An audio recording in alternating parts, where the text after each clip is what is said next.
ಎಲ್ಲರಿಗೂ ಜುಲೈ 28ನೇ ತಾರೀಕು ಇವತ್ತು ಬಹಳ ಒಂದು ವಿಶೇಷ ದಿನ ಅದ.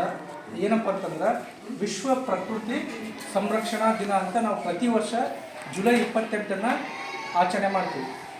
ಯಾಕೆ ಈ ದಿನ ಅಷ್ಟು ವಿಶೇಷಪ್ಪ ಅಂತಂದ್ರೆ ನಮ್ಮೆಲ್ಲರಿಗೂ ಗೊತ್ತು, ನಾವು ನೈಸರ್ಗಿಕ ಸಂಪನ್ಮೂಲಗಳನ್ನು ಬರೀ ಸಂಪನ್ಮೂಲಗಳಂತ ನಮ್ಮ ಭಾರತದ ಸಂಸ್ಕೃತಿ ತಿಳ್ಕೊಳ್ಳಲ್ಲ.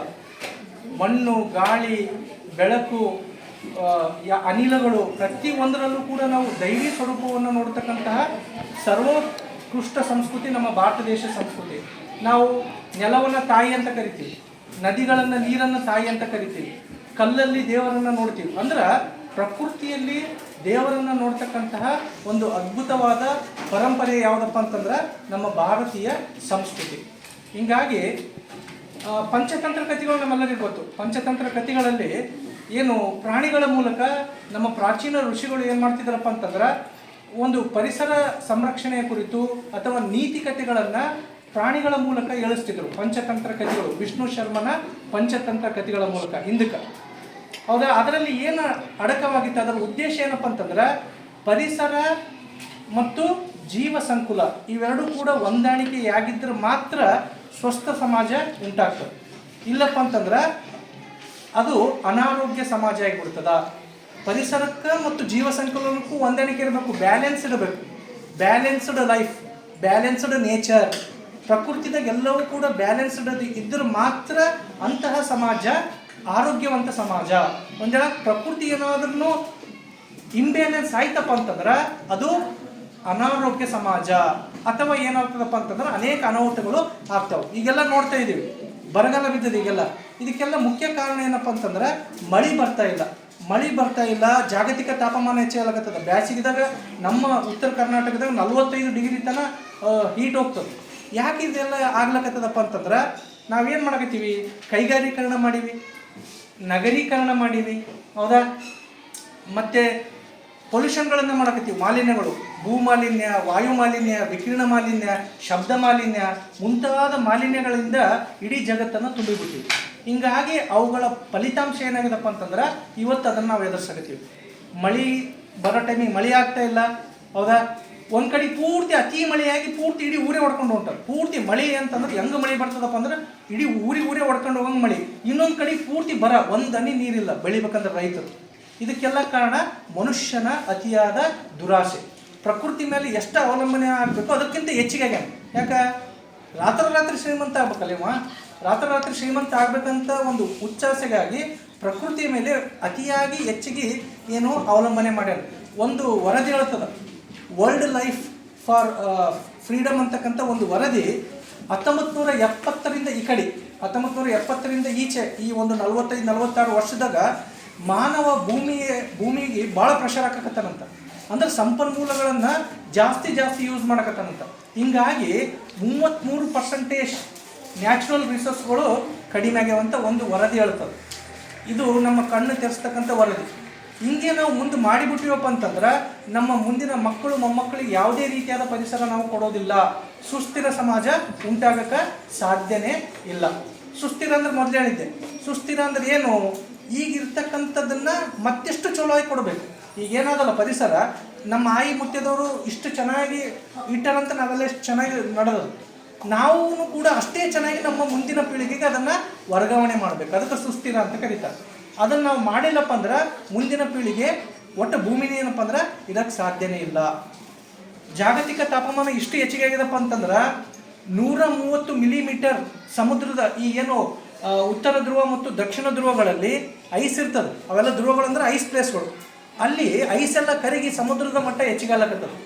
ಎಷ್ಟು ಹೆಚ್ಚಿಗೆ ಆಗಿದಪ್ಪ ಅಂದ್ರೆ 130 ಮಿಲಿಮೀಟರ್ ಪ್ರತಿ ವರ್ಷ ಏನಪ್ಪ ಅಂತಂದ್ರೆ ಸಮುದ್ರದ ಮಟ್ಟ ಹೆಚ್ಚಾಯ್ಕೆ ಅಂತಲೇ ಉಂಟದು.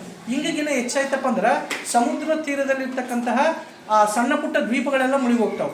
ಮಾಲ್ಡೀವ್ಸು, ಬಾಂಗ್ಲಾದೇಶು, ಫಿಲಿಪೈನ್ಸು, ಭಾಳಷ್ಟು ಪ್ರಪಂಚದಾಗ ಭಾಳಷ್ಟು ದ್ವೀಪಗಳು ಏನಪ್ಪ ಅಂದ್ರೆ ಸಮುದ್ರದಾಗೆ ಅವು, ಸಮುದ್ರದ ದಂಡಿಗೆ, ಸಮುದ್ರದಲ್ಲಿ ಅವೆಲ್ಲ ದ್ವೀಪಗಳು ಏನತ್ತವ ಕೊಚ್ಕೊಂಡು ಹೋಗ್ತಾವೆ. ಮತ್ತು ಸಮುದ್ರದ ದಂಡಿಗೆ ಇರ್ತಕ್ಕಂಥ ದೊಡ್ಡ ನಗರಗಳೆಲ್ಲ ಕೊಚ್ಕೊಂಡು ಹೋಗ್ತಾವೆ. ಮುಂಬೈ, ನಮ್ಮಲ್ಲಿರ್ತಕ್ಕಂಥ ಸಮುದ್ರ ದಂಡಿಗೆ ಯಾವ್ಯಾವ, ಮುಂಬೈ ಆಗಿರ್ಬೋದು, ಚೆನ್ನೈ ಆಗಿರ್ಬೋದು, ಇಡೀ ಜಗತ್ತದಾಗ ಬರೀ ನಮ್ಮ ಇಂಡಿಯಾದಂತ ಅಲ್ಲ, ಸಮುದ್ರದ ನೀರು ಹೆಚ್ಚಿಗೆ ಯಾಕೆ ಆಗ್ತದಪ್ಪ ಅಂದ್ರೆ ಅತಿಯಾದ ಶಾಖದಿಂದ ಆ ಗ್ಲೇಸಿಯರ್ಗಳು ಮತ್ತು ಹಿಮ ಪರ್ವತಗಳೆಲ್ಲ ಕರಿಗೆ ಏನಾಗ್ತದೆ, ನೀರಾಗ್ತದೆ.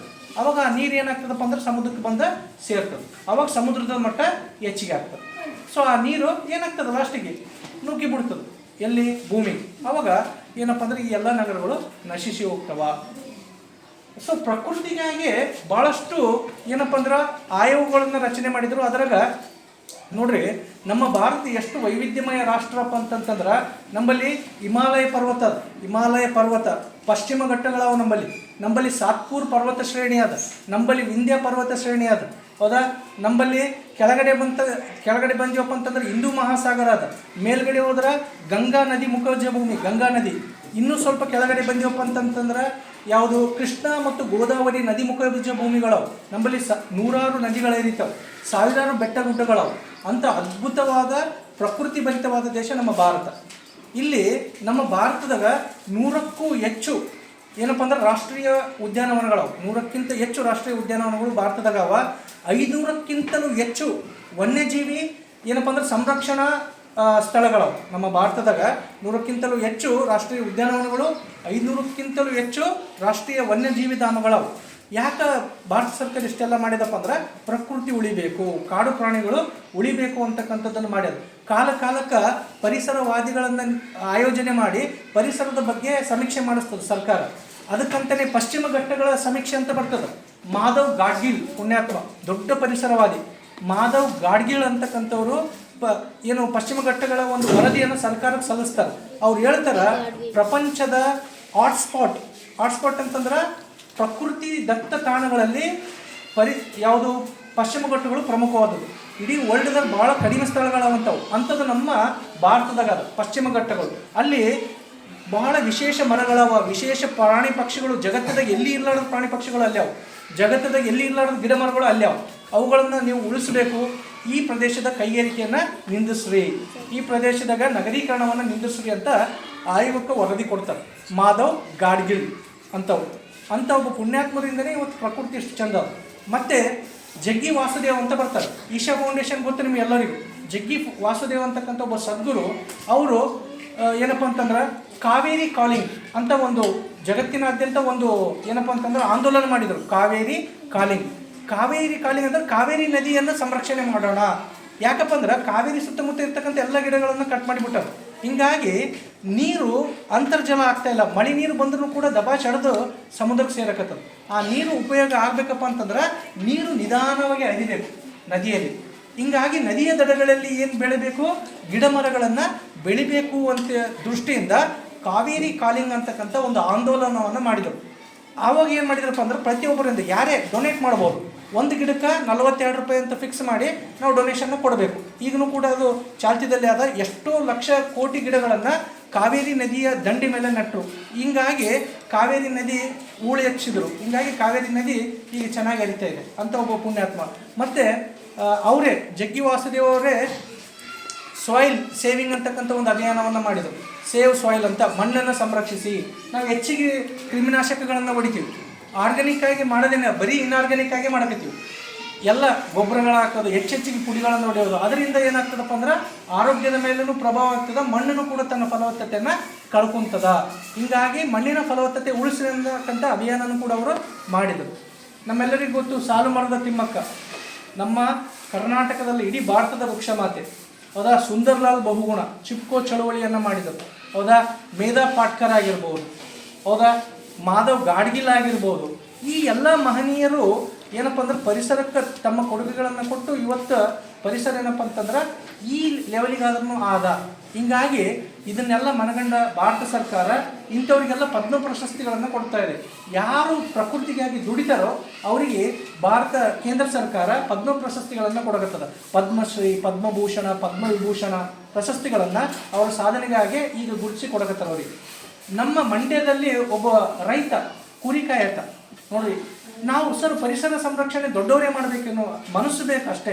ಅದಕ್ಕೆ ದೊಡ್ಡವರು ಸಣ್ಣವರು ಅಂತಲ್ಲ, ನಿನ್ನ ಮನಸ್ಸಿನಲ್ಲಿ ಆ ಭಾವನೆ ಬರಬೇಕಷ್ಟೇ. ನಾನು ಪರಿಸರವನ್ನು ಉಳಿಸಬೇಕು. ಮಂಡ್ಯದಾಗ ಒಬ್ಬ ಕುರಿ ಕಾಯತ, ಒಬ್ಬ ಕುರಿಗಾಯಿ, ಆತನ ಹೆಸರು ಕಾಮೇಗೌಡ. ನೋಡ್ರಿ, ಮಂಡ್ಯ ಡಿಸ್ಟಿಕ್ದಾಗತ್ತ ಕುರಿ ಕಾಯ್ತಾನೆ, ಸಾಲಿ ಓದಿಲ್ಲ ಬರೋದಿಲ್ಲ. ಕುರಿ ಕಾಯ್ತ ಒಬ್ಬ ಕಾಮೇಗೌಡ ಆತ ತನ್ನ ಹೊಲದಲ್ಲಿ ಏನು ಮಾಡ್ಯಾನಪ್ಪ ಅಂತಂದ್ರೆ ತನ್ನ ಸ್ವಂತ ರೊಕ್ಕದಿಂದ ದೊಡ್ಡ ಹೊಂಡಗಳನ್ನು, ಕೃಷಿ ಹೊಂಡಗಳು ಗೊತ್ತಲ್ಲ, ಕೃಷಿ ಹೊಂಡಗಳನ್ನು ತೋಡಿಸಿ ಅದರಲ್ಲಿ ನೀರು ಬ್ಯಾಸಿಗೆ ಕಾಲದಾಗ ನೀರನ್ನು ಬಿಡುತ್ತೆ. ಮಳೆಗಾಲದಾಗ ನೀರು ಇರ್ತದೆ ಎಲ್ಲ ಕಾಲ. ಬ್ಯಾಸಿಗೆ ಕಾಲದಾಗ ದನ ಅಲ್ಲಿರ್ತಕ್ಕಂಥ ಪ್ರಾಣಿ ಪಕ್ಷಿಗಳಿಗೆ ನೀರಡಿಕೆಯಿಂದ ಅವು ಹಸುನಿಗಬಾರ್ದು ಅಂತೇಳಿ ತನ್ನ ಸ್ವಂತ ರೊಕ್ಕದಿಂದ ತನ್ನ ಹೊಲದಲ್ಲಿ ಏನಪ್ಪ ಅಂದ್ರೆ ಕೃಷಿ ಹೊಂಡವನ್ನು ನಿರ್ಮಿಸಿ ಅದರ ಬ್ಯಾಸಿಗೆ ಕಾಲದಲ್ಲಿ ನೀರು ತುಂಬಿಸ್ತಿದ್ದಾರೆ.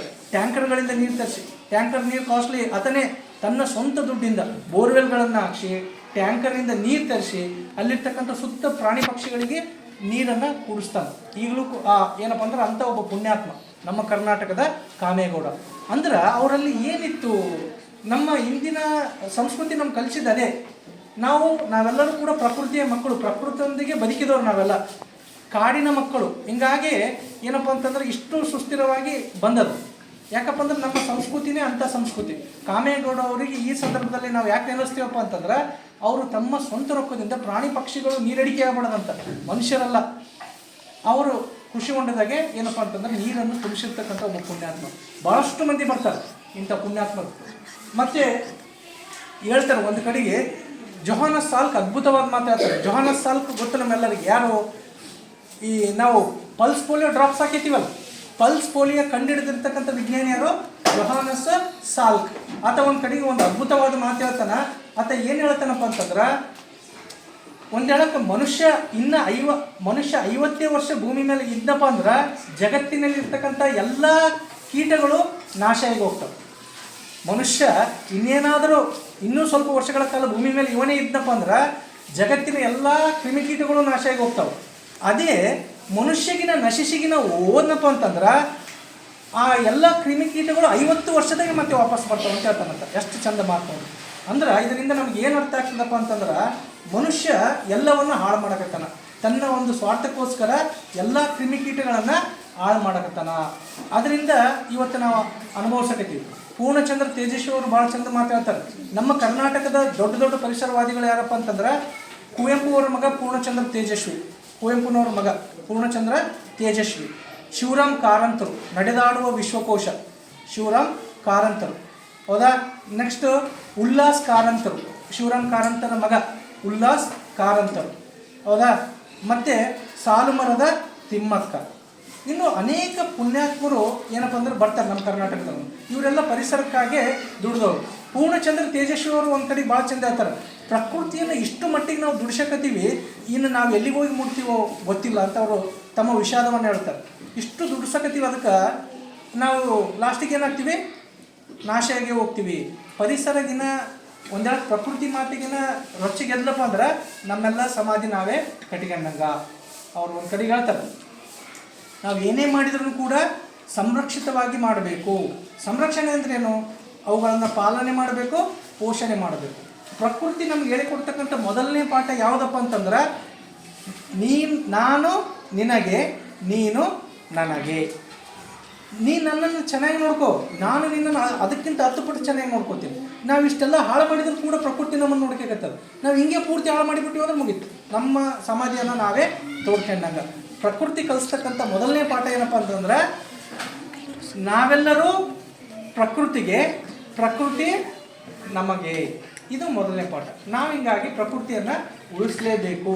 ಉಳಿಸ್ಲಿಲ್ಲಪ್ಪ ಅಂತಂದ್ರೆ ಅದರದ್ದು ಪ್ರಭಾವವನ್ನು ಭಾಳ ಭೀಕರವಾಗಿ ನಮ್ಮ ಮುಂದಿನ ಸಂತತಿ ಮತ್ತು ನಾವು ಕೂಡ ಎದುರಿಸಬೇಕಾಗ್ತದೆ.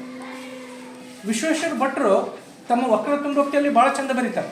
ಏನು, ನಾವು ಗಾಡಿ ಪಾರ್ಕ್ ಮಾಡ್ಬೇಕಂದ್ರೆ ಗಿಡ ಮರ ಹುಡುಕ್ತೀವಿ, ಗೊತ್ತದ ಇಲ್ಲ? ಬಿಸಿಲಾದ ಅಂತೇಳಿ ಗಿಡದ ಕೆಳಗೆ ಹೋಗಿ ಪಾರ್ಕ್ ಮಾಡ್ತೀವಿ, ಹೌದಾ ಇಲ್ಲ? ಹುಡುಕಾಡ್ತೀವಿ ಗಿಡ ಎಲ್ಲಿ ಅದ ಅಂತೇಳಿ ಬ್ಯಾಸಿಗೆದಾಗ. ಯಾಕಂದರೆ ಎಲ್ಲಿ ಬೇಕಲ್ಲಿ ನಿಂದ್ರಿಸಲ್ಲ, ಯಾಕಂದ್ರೆ ಸುಡುತ್ತದೆ, ಇಂಜಿನ್ ಎಲ್ಲ ಹಾಳಾಗ್ತದೆ ಅಂತೇಳಿ. ಬ್ಯಾಸಿಗೆ ಕಾಲದಾಗ ಗಾಡಿ ನಿಲ್ಲಿಸ್ಬೇಕಂದ್ರೆ ಗಿಡ ಮರವನ್ನು ಹುಡುಕಾಡ್ತೀವಿ, ನಮ್ಮ ಗಾಡಿನಲ್ಲಿ ಹೋಗಿ ಪಾರ್ಕ್ ಮಾಡ್ಬೇಕಂತ. ಅದೇ ರೀತಿ ಅದೇ ಗಿಡಗಳನ್ನು ಹಚ್ಚಬೇಕಂತ ಜಾಗ ಹುಡುಕಾಡ್ತೀವಿ. ನಾವು ಗಿಡಗಳನ್ನು ಹಚ್ಬೇಕಪ್ಪ, ಈ ಜಾಗದಾಗ ಗಿಡ ಹಚ್ಬೇಕು, ಈ ಜಾಗದಾಗ ಗಿಡ ಹಚ್ಬೇಕಂತ ನಾವು ಹುಡುಕಾಡ್ತೀವಿ. ಇಲ್ಲ, ಹಂಗೆ ಹುಡುಕಾಡ್ಬೇಕು. ನಾವು ಹೆಂಗೆ ಪಾರ್ಕಿಂಗ್ ಮಾಡೋಕ್ಕೆ ಗಿಡವನ್ನು ಹುಡುಕ್ತೀವಿ, ಅದೇ ರೀತಿ ಜಾಗಗಳನ್ನು ಹುಡುಕಿ ನಾವು ಕೂಡ ಗಿಡ ಹಚ್ಚಬೇಕಂತ ಹೇಳ್ತಾರೆ. ಮತ್ತು ಕನೇರಿ ಸ್ವಾಮಿಗಳು ಹೇಳ್ತಾರೆ, 1 ಎಕರೆ ಮರದಾಗ, 1 ಎಕರೆ ಜಾಗದ ಭೂಮಿದಾಗ 20ಕ್ಕಿಂತ ಹೆಚ್ಚು ಮರಗಳು ಇರ್ಬೇಕಂತ ಹೇಳ್ತಾರೆ ಅವರು. ಈಗ ನಾವೇನು ಮಾಡಿಬಿಟ್ಟಿವಿ, ಆ ಎಕರೆ ಜಾಗದಾಗ ಎಲ್ಲ ಗಿಡಗಳನ್ನು ಅದೇನು ಕೆಲಸಕ್ಕೆ ಬರ್ತದೆ, ಇದೇನು ಕೆಲಸಕ್ಕೆ ಬರ್ತದೆ ಅಂತ ಗಿಡ ಎಲ್ಲ ಕಳೆದ್ಬಿಡೋದು. ಅದರಿಂದ ಮಣ್ಣಿನ ಫಲವತ್ತತೆ ಇರೋದಿಲ್ಲ, ಮಣ್ಣು ಗಟ್ಟಿ ಇರೋದಿಲ್ಲ, ಗಾಳಿ ಬಂತ ತೂರ್ಕೊಂಡು ಹೋಗ್ಬಿಡ್ತದೆ. ಬೇರುಗಳು ಮಣ್ಣನ್ನು ಬಹಳ ಬಿಗಿಯಾಗಿ ಹಿಡಿತದ.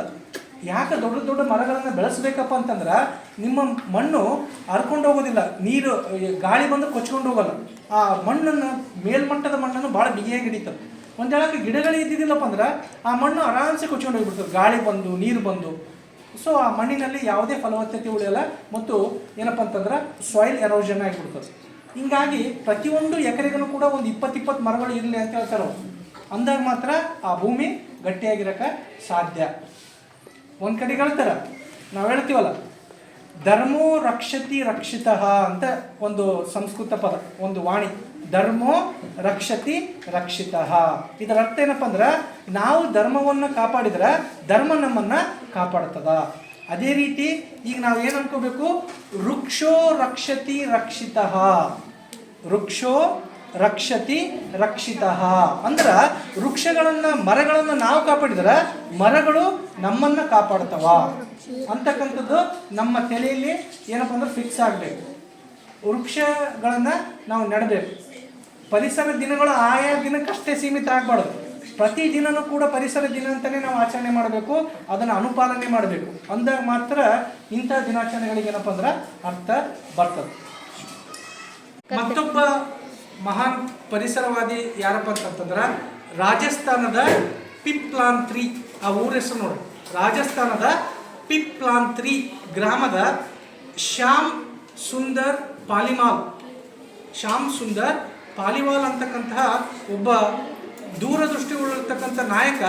ಆತ ಏನು ಮಾಡ್ತಾನಪ್ಪ ಅಂತಂದ್ರೆ, ಆತ ಒಂದು ಕೂಸು ಹುಟ್ಟಿರ್ತದೆ, ಹೆಣ್ಣು ಮಗು. ಆ ಹೆಣ್ಣು ಮಗು ಸಣ್ಣ ಏನಪ್ಪ ಅಂದ್ರೆ ತೀರ್ಕೊಂತದ. ಸಣ್ಣ ವಯಸ್ಸಿದಾಗೆ ಅದು ಏನಾಗ್ತದಪ್ಪ ಅಂದ್ರೆ ತೀರ್ಕೊಂತದ. ಆತ ಆ ದುಃಖ, ಭಾಳಷ್ಟು ದುಃಖ ಆಗ್ತದ ನೋಡ್ರಿ. ಆ ದುಃಖವನ್ನು ಆತ ಸಕಾರಾತ್ಮಕವಾಗಿ ಬದಲಾವಣೆ ಮಾಡ್ತಾನೆ. ಏನು ಮಾಡ್ತಾನಪ್ಪ ಅಂತಂದ್ರೆ, ತನ್ನ ಹೆಣ್ಣು ಮಗು ಸತ್ತಿರೋ ಸ್ಮರಣಾರ್ಥವಾಗಿ ಆತ ತನ್ನ ಊರಿಗೆ ಏನಾದರೂ ಕೊಡಬೇಕಂತ 111 ಗಿಡಗಳನ್ನು ನೆಡ್ತಾನೆ. ಈಗ ಹೆಂಗಿದ್ರು ಸತ್ತಿರ್ತಕ್ಕಂಥ ಮಗು ಅಂತೂ ಬರಲ್ಲ.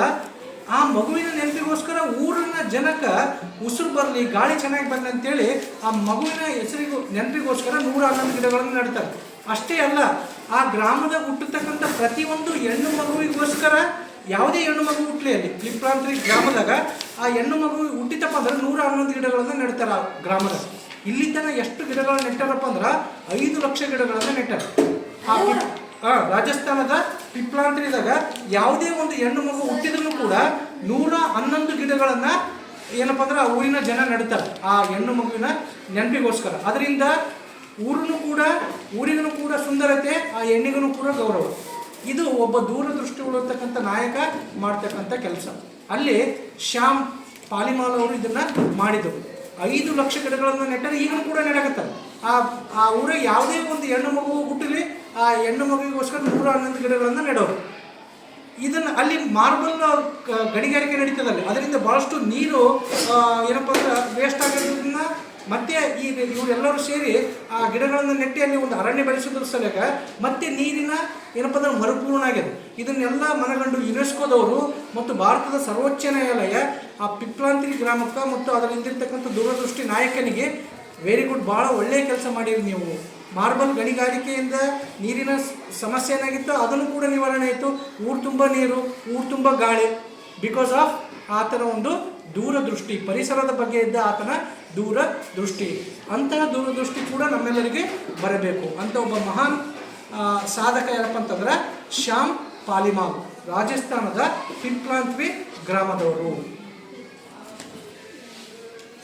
ಹೇಳ್ತಾರೆ ಪ್ರಕೃತಿ ಅಂತಂತಂದ್ರೆ ಇಲ್ಲಿ ಚರ ಮತ್ತು ಅಚರ ಎರಡೂ, ಇಲ್ಲಿ ಜೈವಿಕ ಅಜೈವಿಕ ಎರಡು ಘಟಕ ಸೇರಿದ್ರೆ ಪ್ರಕೃತಿ ನಮ್ಮೆಲ್ಲರಿಗೂ ಗೊತ್ತು. ಕಲ್ಲು, ಮಣ್ಣು, ಪಂಚಭೂತಗಳು, ಗಾಳಿ, ನೀರು, ಆಹಾರ.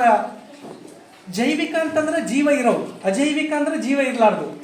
ಎಷ್ಟು ಚಂದ ದೇವರು ಸೃಷ್ಟಿ ಮಾಡ್ಯಾನ ಜಗತ್ತನಂದ್ರೆ, ನಮಗೆಲ್ಲ ಜೀವ ಹೆಂಗದಪ್ಪ ಅಂದ್ರೆ ನಾವೆಲ್ಲ ಅಜೈವಿಕಗಳನ್ನ ಬಳಸ್ಕೊಂಡು ನಮ್ಮ ಜೀವ ಇಟ್ಕೊಂಡಿವಿ. ಮಣ್ಣಿಗೆ ಜೀವ ಇಲ್ಲ, ಕಲ್ಲು, ಗಾಳಿ, ನೀರು, ಆಹಾರ ಇವೆಲ್ಲ ಅಜೈವಿಕಗಳು. ಅವನ್ನ ತಿಂದು ನಾವು ಬದುಕ್ತೀವಿ. ನಾವು ಜೀವಂತವಾಗಿ ಇರಬೇಕಪ್ಪ ಅಂತಂದ್ರೆ ಆ ಎಲ್ಲ ಜಡ ವಸ್ತುಗಳು ಅವೆಲ್ಲ ಅಜೈವಿಕತೆಯನ್ನು ತೊಗೊಂಡು ನಾವು ತಿಂತೀವಿ. ಇಲ್ಲಿ ಜಡ ಮತ್ತು ಚೇತನ. ಜಡ ಅಂತಂದ್ರೆ ಜೀವ ಇರಲಾರ್ದು, ಚೇತನ ಅಂದ್ರೆ ಜೀವ ಇದ್ದದ್ದು. ಇವೆರಡೂ ಕೂಡ ಬ್ಯಾಲೆನ್ಸ್ಡ್ದಾಗ ದೇವರು ಎಷ್ಟು ಅದ್ಭುತ ಸೃಷ್ಟಿ. ಜೀವ ಇರಲಾರ್ದಕ್ಕೆ ಜೀವ ಇರೋದ್ರ ಜೊತೆ ಮಿಕ್ಸ್ ಸಂಬಂಧ ಬೆಳೆಸ್ಯಾನ. ಅವುಗಳನ್ನೆಲ್ಲ ತೊಗೊಂಡೇ ಬದುಕೀವಿ ನಾವು. ಮಣ್ಣಿಗೆ ಜೀವ ಏನಂತೀವಿ, ಅದರಾಗೆ ಎಲ್ಲ ಬೆಳೆ ಬೆಳಿತೀವಿ, ಅದೇ ಬೆಳೆಗಳನ್ನು ತಿಂದು ಬದುಕೀವಿ. ಹೌದಾ? ಕಲ್ಲು, ನೀರು, ಅಗ್ನಿ, ವಾಯು ಪ್ರತಿಯೊಂದನ್ನು ಕೂಡ ಅಜೈವಿಕ ವಸ್ತುಗಳು. ಅವುಗಳನ್ನೇ ತೊಗೊಂಡು ಪ್ರತಿಯೊಂದು ಜೀವ ಭೂಮಿ ಮೇಲೆ ನಡೆಯಕತ್ತವೆ. ಅದಕ್ಕೆ balanced is all about, nature is all about balancing. ಪ್ರಕೃತಿ ಅಂದರೆ ಬ್ಯಾಲೆನ್ಸ್ ಮಾಡೋದು ಎಲ್ಲವನ್ನು. 2 ಘಟಕಗಳು, ಜೈವಿಕ ಘಟಕಗಳು, ಅಜೈವಿಕ ಘಟಕಗಳು. ಜೈವಿಕ ಅಂದರೆ ಜೀವ ಇರೋವು, ಜೀವ ಇರ್ತಕ್ಕಂಥ ಎಲ್ಲ ಕ್ರಿಮಿ ಕೀಟ ಪ್ರಾಣಿ ಪಕ್ಷಿ ಎಲ್ಲನೂ ಕೂಡ ಜೀವ ಇರೋದಕ್ಕೆ ಜೈವಿಕ ಘಟಕ ಅಂತ ಕರೀತಾರೆ. ಅಜೈವಿಕ ಘಟಕ ಅಂದರೆ ಜೀವ ಇರಲಾರ್ದು. ಜೀವ ಇರಲಾರ್ದು ನಾವು ಜೀವ ಇರಲಾರ್ದು ಜೀವ ಇರೋದಕ್ಕೆ ಸಹಾಯ ಮಾಡಕತ್ತದ. ನೋಡ್ರಿ ಎಷ್ಟು ಅದ್ಭುತ ಪ್ರಕೃತಿ ನಮಗೆ ಪಾಠ ಹೇಳ್ತದ. ಇಲ್ಲಿ ಯಾವುದೂ ವೇಸ್ಟ್ ಅಲ್ಲ, ಪ್ರಕೃತಿದಾಗ ಯಾವುದೂ ವೇಸ್ಟ್ ಅಲ್ಲ. ಕಸದಿಂದ ರಸ ಹೇಳ್ತಾರಲ್ಲ, ಕಸದಿಂದ ರಸ. ಭಗವಂತ ಭೂಮಿ ಮೇಲೆ ಯಾವುದನ್ನು ವೇಸ್ಟ್ ಮಾಡಿಲ್ಲ. ಕಸದಾಗೂ ರಸ ಇಟ್ಟಾನ, ಆದರೆ ಅದನ್ನು ನೋಡೋ ದೃಷ್ಟಿ ಬೇಕು ನಮಗೆ. ಅದಕ್ಕೆ ಹೇಳ್ತಾರಲ್ಲ, ದೃಷ್ಟಿಯಂತೆ ಸೃಷ್ಟಿ, ದೃಷ್ಟಿಯಂತೆ ಸೃಷ್ಟಿ. ನಮ್ಮ ದೃಷ್ಟಿ ಹೆಂಗಿರ್ತದ, ಸೃಷ್ಟಿ ಹೆಂಗೆ ಅಷ್ಟು ಚೆನ್ನಾಗಿರ್ತದೆ. ಕಸದಾಗೂ ಕೂಡ ದೇವರು ರಸ ಇಟ್ಟೆ ಕಳಿಸ್ಯಾನ. ಹಿಂಗಾಗಿ ಅದನ್ನು ನಾವೆಲ್ಲನೂ ಕೂಡ ಏನು ಮಾಡಬೇಕಪ್ಪ ಅಂತಂದ್ರೆ ಪಾಲನೆ ಪೋಷಣೆಯನ್ನು ಮಾಡಬೇಕು.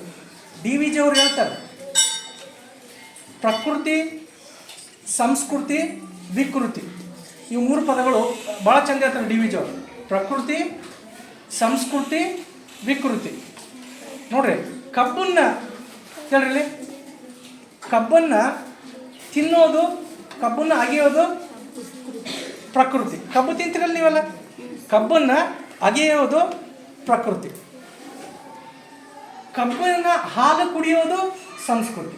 ನೋಡ್ರಿ ಎಷ್ಟು ಚಂದ ಹೇಳ್ತಾರೆ. ಕಬ್ಬು ಬರೀ ಕಬ್ಬನ್ನು ತೊಗೊಂಡು ಹಂಗೆ ತಿಂದು ಬರೀ ಬಾಯಿಲಿ ತಿಂದೆ ಅಂದ್ರೆ ಅದು ಸಂಸ್ಕೃತಿ, ಅದು ಪ್ರಕೃತಿ. ಕಬ್ಬನ್ನು ತಗೋದು ಅದನ್ನು ಬಾಯಿಲಿಂದ ತಿನ್ನೋದು ಅದು ಪ್ರಕೃತಿ. ಅದೇ ಕಬ್ಬನ್ನು ನೀನು ಕಬ್ಬಿನ ಹಾಲು ಮಾಡಿದಪ್ಪ ಅಂದ್ರೆ ಅದು ಸಂಸ್ಕೃತಿ. ಅದೇ ಕಬ್ಬನ್ನು ನೀನು ಏನಪ್ಪ ಅಂದ್ರೆ ಈಥೈಲ್ ಆಲ್ಕೋಹಾಲ್ ಮಾಡಿದ್ರೆ, ಅದನ್ನು ನಾವು ಫರ್ಮೆಂಟೇಷನ್ ಮಾಡಿ ಆಲ್ಕೋಹಾಲ್ ಆಗಿ ಮಾಡಿದ್ರೆ ಅದು ವಿಕೃತಿ. ಕಬ್ಬನ್ನು ಬರೀ ಬಾಯಿಲೆ ತಿಂದ್ರೆ ಪ್ರಕೃತಿ, ಅದೇ ಕಬ್ಬನ್ನು ಕಬ್ಬಿನ ಹಾಲಾಗಿ ಕುಡಿದ್ರೆ ಸಂಸ್ಕೃತಿ. ಅದೇ ಕಬ್ಬನ್ನು ನಾವೇನಾದ್ರೂ ಈಥೈಲ್ ಆಲ್ಕೋಹಾಲ್ ಮಾಡಿದ್ರೆ ಅದು ಏನಪ್ಪ ಅಂತಂದ್ರೆ ವಿಕೃತಿ. ಪ್ರಕೃತಿ ಉಳಿಬೇಕಪ್ಪ ಅಂತಂದ್ರೆ ನಾವು ಸಂಸ್ಕೃತಿವಂತರಾಗಿರಬೇಕು, ವಿಕೃತಿವಂತರಾಗಬಾರ್ದು. ವಿಕೃತಿವಂತರಾದ್ರೆ ಪ್ರಕೃತಿನೂ ಹೋಗ್ತದೆ, ಸಂಸ್ಕೃತಿನೂ ಹೊರಟೋಗ್ತದೆ. ಡಿ ವಿ ಜಿ ಭಾಳ ಚಂದ ಹೇಳ್ತಾರೆ, ಅದ್ಭುತವಾಗಿ ಹೇಳ್ತಾರೆ ಡಿ ವಿ ಜಿ ಅವರು. ಪ್ರಕೃತಿ ಅಂದ್ರೆ ಮತ್ತೇನೂ ಅಲ್ಲ, ಪ್ರತಿಕೃತಿ. ದೇವರು ನಮ್ಮೆಲ್ಲರಿಗೂ ಗೊತ್ತಲ್ಲ, ಪ್ರಕೃತಿ ಅಂತಕ್ಕಂಥದ್ದು ದೇವನ ಪ್ರತಿಕೃತಿ, ದೇವ್ರದೇ ಕಾಪಿ, ಜಿರಾಕ್ಸ್. ಇದು ನಾವೇನು ನೋಡ್ತೀವಲ್ಲ ಈ nature, this belongs to God. ನಾವು ದೇವ್ರನ್ನಂತರೂ ಡೈರೆಕ್ಟಾಗಿ ನೋಡೋದಾಗಲ್ಲ. ದೇವ್ರನ್ನ ಎಲ್ಲಿ ನೋಡ್ತೀರಿ ನೀವು? ದೇವಸ್ಥಾನಕ್ಕೆ ಹೋದ್ರೂ ಅಲ್ಲಿ ಐಡಲ್ದಾಗ ನಿಮಗೆ ದೇವ್ರು ನಿಜವಾಗಿ ಕಾಣಬೇಕಂದ್ರೆ ಪ್ರಕೃತಿದಾಗೆ ಕಾಣ್ತಾನೆ. ಗಾಳಿ 1 ನಿಮಿಷ ಬೀಸಲಿಲ್ಲ ಅಂದ್ರೆ ಸತ್ತೋಗ್ಬಿಡ್ತೀರಿ ನೀವು. ನಾವೆಲ್ಲ 1 ನಿಮಿಷ ಗಾಳಿ ಬೀಸಲಿಲ್ಲ ಅಂದ್ರೆ ಸಾಯ್ತೀವಿ. ಒಂದು ಸ್ವಲ್ಪ ಹೊತ್ತು ನೀರು ನಮಗೆ ಸಿಗ್ಲಿಕ್ಕಂದ್ರೆ ಸತ್ತು ಹೋಗ್ತೀವಿ. ಒಂದು ಸ್ವಲ್ಪ ದಿವಸ ಊಟ ಸಿಗ್ಲಿಕ್ಕಂದ್ರೆ ಸತ್ತು ಹೋಗ್ತೀವಿ. ಮತ್ತು ದೇವ್ರು ಯಾವ ರೂಪದಾಗನ? ಇವೇ ಪ್ರಕೃತಿಯ ರೂಪದಾಗೆ ಅನ. ಅಂತಹ ಭಗವಂತನನ್ನು ನಾವು ಉಳಿಸ್ಬೇಕಪ್ಪ ಅಂದ್ರೆ ಪ್ರಕೃತಿಯನ್ನು ಉಳಿಸ್ಬೇಕು. ಪ್ರಕೃತಿ ಅಂದ್ರೆ ಮತ್ತೇನೂ ಅಲ್ಲ, ಭಗವಂತನ ಸೃಷ್ಟಿ. ಅದಕ್ಕೆ ಹೇಳ್ತಾರಲ್ಲ ಪ್ರಕೃತಿ ಅಂತಂದ್ರೆ ಭಗವಂತನ ಪ್ರತಿಕೃತಿ, ಜಿರಾಕ್ಸ್ ಆಫ್ ಗಾಡ್.